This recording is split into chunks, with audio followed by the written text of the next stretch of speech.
Paz do Senhor a todos, que Deus venha abençoar grandiosamente a vida de cada um que está vendo esse vídeo, trazendo sabedoria e discernimento diante da palavra do Senhor.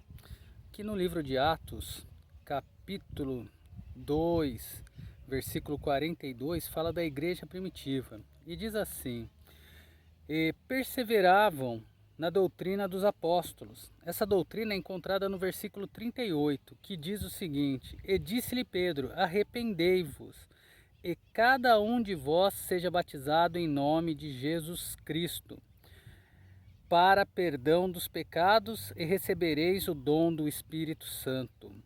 Essa palavra aqui quer nos dizer o seguinte, que pela autoridade desse nome, nenhuma fórmula batismal é dada no livro de Atos. A única fórmula dada foi por Cristo em Mateus 28:19, que diz o seguinte: Portanto, ide, aplica-se a qualquer e a todos que sigam a Cristo, e em todas as eras, e ensinai todas as nações. Deveria ter sido traduzido: e preguem a todas as nações, pois a palavra ensinem aqui se refere a uma proclamação da verdade, batizando-os em nome do Pai, do Filho e do Espírito Santo. Apresenta a única fórmula para o batismo na água dada na palavra de Deus. E ela nos diz o seguinte, que por causa da remissão dos pecados, a pessoa é batizada com água, porque os pecados já foram remidos por causa da fé em Cristo, e não porque os pecados devem ser remidos. E recebereis o dom do Espírito Santo, né? O arrependimento. O arrependimento garante a salvação, que torna o crente pronto para ser batizado com o Espírito Santo. A pessoa não é automaticamente batizada com o Espírito Santo na conversão. Essa experiência ela nos segue dia a dia, ouvindo, conhecendo, lendo as Sagradas Escrituras, para que o agir do Espírito Santo venha sobre a vida de todos, fazendo com que ele possa nos ajudar, possa nos dar conhecimento e sabedoria para interpretarmos o que é certo e o que é errado, e através do seu auxílio abandonar o pecado. E seguindo aqui, no versículo 43 diz: E em toda a alma havia temor. Fala do mover e da operação do Espírito Santo, ao ver as coisas que o Espírito Santo estava fazendo. Todos tinham um senso de admiração, reverência, maravilha e temor, e muitas maravilhas e sinais se faziam pelos apóstolos. O Espírito Santo fez isso para dar à igreja um grande início. Isso continua exatamente como deve continuar, mas numa base mais limitada, como a última parte do livro de Atos revela. E todos os que criam estavam juntos, por causa da grande animosidade dos judeus contra os seguidores de Cristo. Os crentes tiveram que unir-se e tinham tudo em comum. Por causa dos milhares que perderam o emprego como resultado da perseguição, aqueles que tinham bens materiais compartilhavam com aqueles que estavam em necessidade.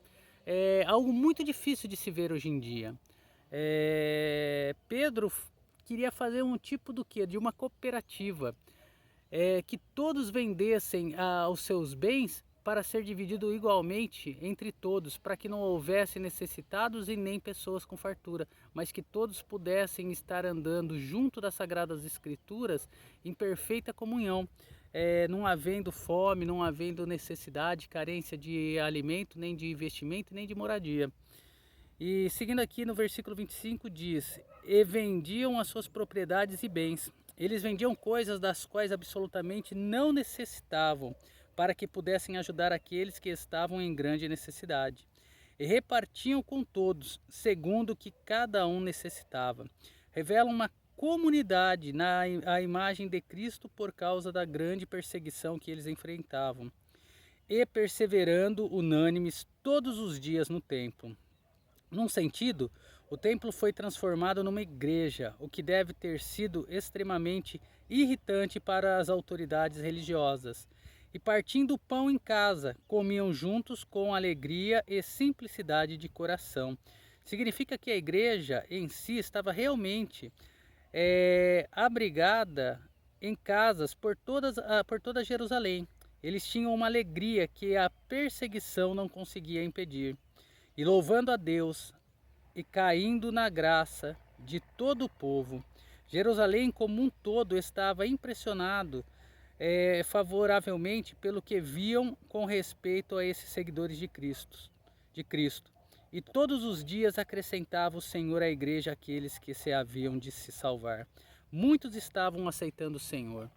Hoje muitos ainda aceitam o Senhor, mas o que falta hoje em dia é a pregação do verdadeiro evangelho.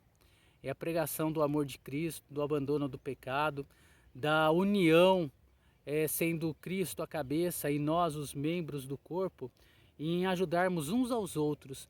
Porque muitas das vezes, infelizmente, temos no meio cristão aqueles que estão passando necessidades, aqueles que estão desempregados, faltando com alimento, e é muito mais fácil hoje aquele que tem condições financeiras falar assim, está em pecado, tais como os amigos de Jó. Por isso que Deus está tratando, por isso que está passando na prova, está no deserto para Deus corrigir. Se nós pararmos para vermos essas coisas que muitas das vezes é dito, não tem base bíblica. Por quê?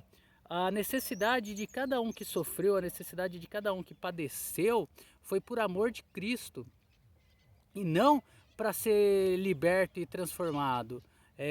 A libertação e a transformação é através da palavra do Senhor, do agir do Espírito Santo, em anunciar o pecado e ele nos guiar para um conserto, para um abandono do pecado. E muitos são tratados como Jó foi tratado pelos seus amigos. E isso acaba fazendo com que as pessoas se desliguem do verdadeiro evangelho, se desliguem daquilo que deveriam de estar buscando, e aqueles que acusam deveriam de fazer o contrário, deveriam de repartir aquilo que está sobrando em seus lares, sobrando em sua casa, e ajudar os necessitados, conforme Pedro, conforme os apóstolos ensinam nessa passagem e outras mais, onde que o próprio apóstolo Paulo pede para as igrejas arrecadarem finanças para levar para o povo de Jerusalém. E eles arrecadavam muito dinheiro e mandavam para o povo em Jerusalém para ser dividido, para não haver carência de alimento, nem de moradia e nem de vestimenta. Mas infelizmente nos dias de hoje é somente traga a mim, traga o dízimo, traga a oferta, e as pessoas continuam sem alimento, sem roupa, sem moradia, sem um passe de ônibus para fazer entrevista e muito mais. E não é esse o evangelho de Jesus Cristo. O evangelho de Jesus Cristo é anunciar a nova aliança, onde que é abandono do pecado, aonde que é o batismo, como foi dito, seguir as sagradas escrituras, o amor a Deus sobre todas as coisas e ao próximo como a ti mesmo. Como eu posso dizer que eu amo a Deus se eu não amo o meu próximo, se eu não ajudo, se eu não coopero para o bem dele e fico somente falando que ele está em pecado e que enquanto ele não consertar a vida dele não vai para frente? Existem casos e casos, irmãos.